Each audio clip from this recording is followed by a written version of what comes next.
আজকে আমি রান্না করব খিচুড়ি। দেখো, 1 কৌটো মুগ ডাল নিয়েছি আর 1 কৌটো গোবিন্দভোগ চাল নিয়েছি।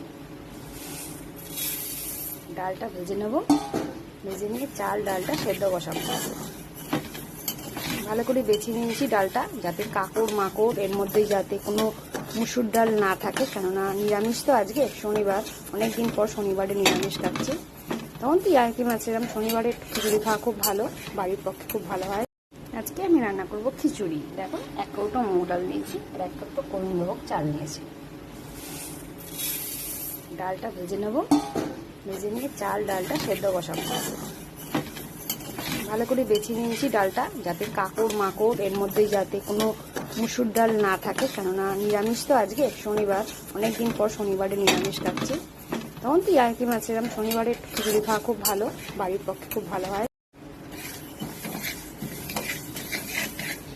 দেখো, লাল লাল অনেকটা হয়েও গেছে, অনেকটা সুন্দর গন্ধ দিচ্ছে। একটু লাল না হলে পরে আবার ভালো লাগে না। হ্যাঁ, তবু বর্ষাকাল তো আমি ঘিটা একদম কম দেবো না বেশি। হ্যাঁ, অনেকদিন করা হয় না খিচুড়ি, রোজ দুপুরবেলা আবার ভাত খেতে ভালো লাগে না। প্রথমে ভাবলাম, দেখো, চাল ডাল ধুয়ে তেজপাতা দিয়ে বসিয়ে নিয়েছি। এবার আমি এর মধ্যে দেবো হচ্ছে গোটা গরম মশলা। হ্যাঁ, প্লাস যখন আমি ভাজবো, মশলা ভাজবো, তখন আবার দেবো করে তেজপাতা, শুকনো লঙ্কা, সাদা জিরে আর এই গরম মশলা।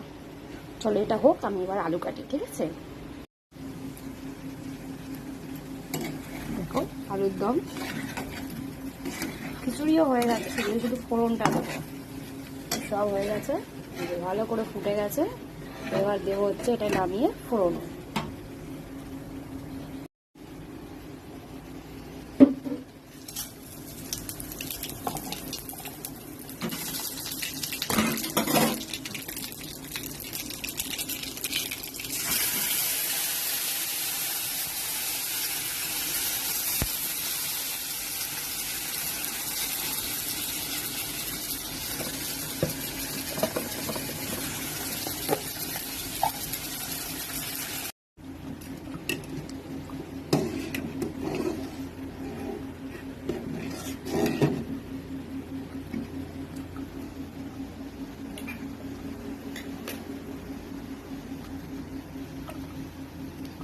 লাইটটা না জ্বালালে পরে ঠিক দেখা যাচ্ছিল না।